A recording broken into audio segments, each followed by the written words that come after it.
Narito tayo ngayon upang matunghayan ang nakakakilig at talaga namang napaka-sweet na latest update sa Ruel and Rachel Love.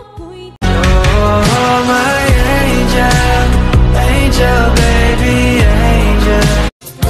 Mr. Cupido, ako na may tulungan mo. Ikaw nga ba si Mr. Right? Ikaw nga ba love of my life? Bakit di na lang tutuhanin ang lahat? Sa pagpapatuloy ng ating istorya ay nagkaroon nga ng interview si Kuya Ruel kung saan sinabi niya ang nararamdaman niya at status nila ni Miss Rachel.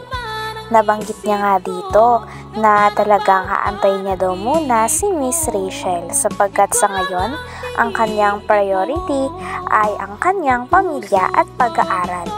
Tanggap naman daw ito ni Kuya Ruel at talagang nakasuporta pa nga siya kay Miss Rachel. Nabanggit niya rin dito na sa tingin niya daw ang pag-ibig niya kay Miss Rachel ay totoo na daw.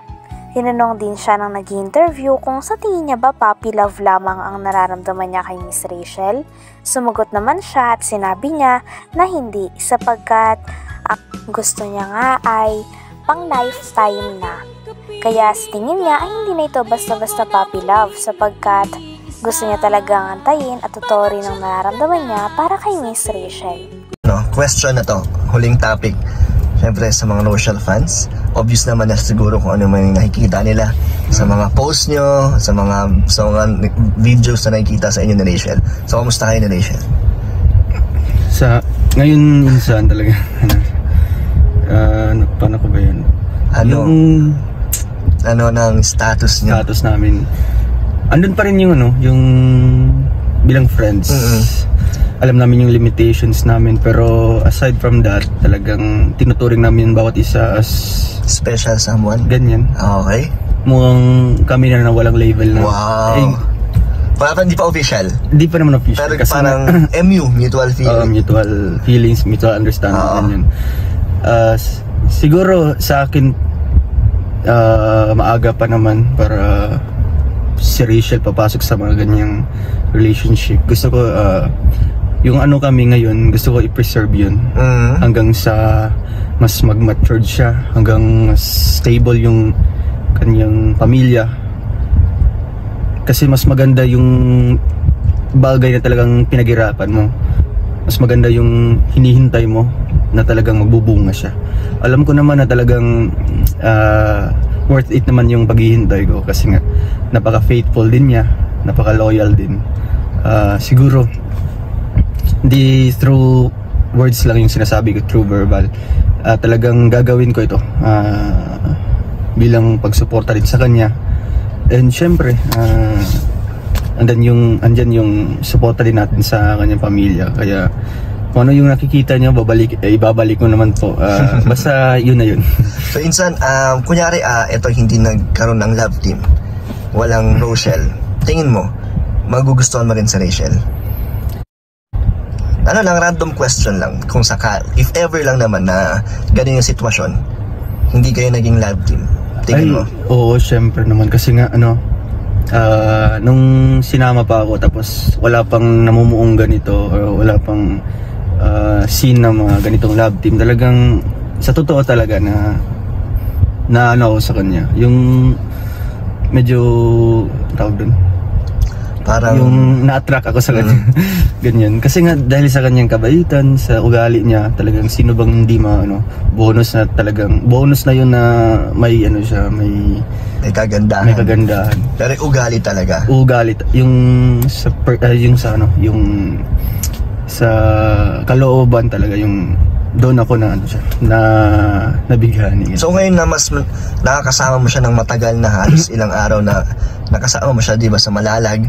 So ano naman ang pagbabago sa mga nararamdaman mo sa kanya? Wala naman. Talagang nagiging mas solid ang pundasyon niyo.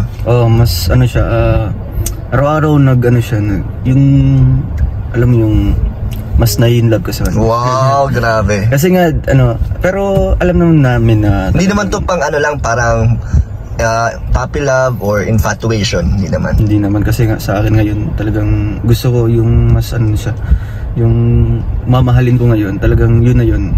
Kasi nga, nagdaan ako sa mga ganyang puppy love, ganyan. Gusto ko yung siya na talaga. Sa ngayon talagang hindi pa naman siya makapag-decide, kaya nga kasi nga minor pa. Opo. Sa akin lang hindi ko siya pino-force na talagang ako talaga yung gugustuhin niya. Gusto ko hayaan ko siya na siya makapag-decide. Sa kabilang banda naman ay ang interview ni Miss Rachel. In-interview nga siya ni Kuya Vincent dito at nalaman din ng mga manonood na ang tungkol sa kanila ni Kuya Ruel ay totoo daw ang nararamdaman ni Miss Rachel. Ngunit sa ngayon ay alam niya naman daw ang kanyang priority at ito ay ang kanyang pamilya at pag-aaral. Alam din daw ito ng kanyang papa sapagkat sabi nga daw ng kanyang papa kung sila talaga ay sila talaga hanggang huli. Kaya hindi daw nila minamadali ang mga bagay at sinusuportahan nila ang isa't isa. Sabi pa nga ni Miss Rachel ay napakaswerte niya daw talaga kay Kuya Ruel sapagkat napaka-loyal daw nito at maraming tinutulong sa kanya lalo na kapag may pinagdadaanan siya o kapag nahingi siya ng advice. Kaya mas mapatunayan niya na talagang totoo ang nararamdaman niya kay Kuya Ruel. Rachel, sa mga kapatid mo at ganyan, sa pinsan mo? Ano man, may pag-uusapan po kami na Ruel about yun. Tsaka marami din po kaming plano sa buhay. Yun. Tsaka bago po yan, syempre, mas uunahin ko po muna ang pamilya ko. Oo, tama yan. At naiintindihan naman ni Roel. Opo, naiintindihan po. Pinapaliwanag mo sa kanya na yung mga priority mo. Alam naman po yung mga priority ko kasi una pa lang po, sinabi ko na. Tama yun. Tsaka handa naman daw siya maghintay, kaya kung talagang kami talaga. Yun. At saka sinabi pa din ni Papa mo, no? Opo. Diba? Sa harap-harapan, sinabi ni Papa mo, di ba, na kung para, inakausap ko pala si Papa mo na sinabi ay, kung para kayo sa isa't isa, para sa inyo, di ba? Ganyan po yung si Papa. Ang nakakatawa kay Papa mo kasi nasa gitna lang siya. Opo. Di karaniwan na Hindi po siya ganyan. yung ibang Papa na hahadlangan kayo. Siya. Kasi po, minsan po mga papa na gano'n, minsan nasasakal din po yung mga anak, kaya siguro nagagawa nila yung mga gano'n natin. Kaya nga.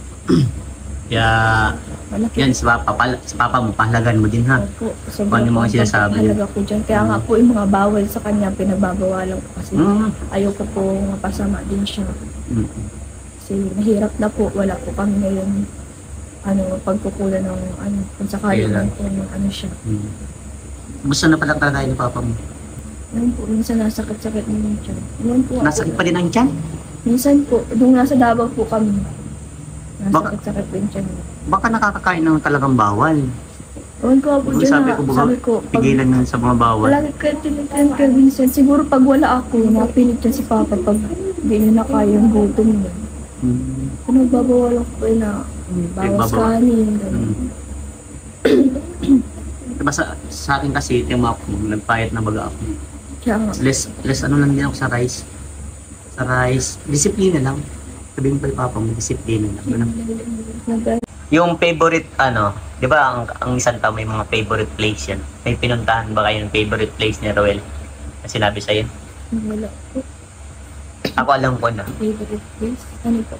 Ikaw yung favorite place ni Roel. Sana all. Sana all. Sana all. Kinilig yan. Sana all. Ikaw, saan ba ang favorite place mo? Saan po? Ikaw, favorite place mo? Favorite place? Meron ka ba nun? Wala po. Wala. Favorite place ko dyan sa baba. Sa baba? Ay, dun sa pinupuntahan mo talaga. Pinuntahan ko. Pag naigib ng tubig, no? Model ka pa dyan eh. Model ka ng gubat. Diyan lang kami na kasi di naman po kami Oo. yung naalis-alis talaga. Talagang noon pa man, nung na-vlog ko kayo, hindi ka naman talaga yung punta ng SM, hindi ka naman talaga totaling ganun eh. Kasi walang ganito, walang ganun. Yung Ngayon lang po kami nakakaano. layas-layas kasi nga, dahil man sa mga tulong ng mga sponsor.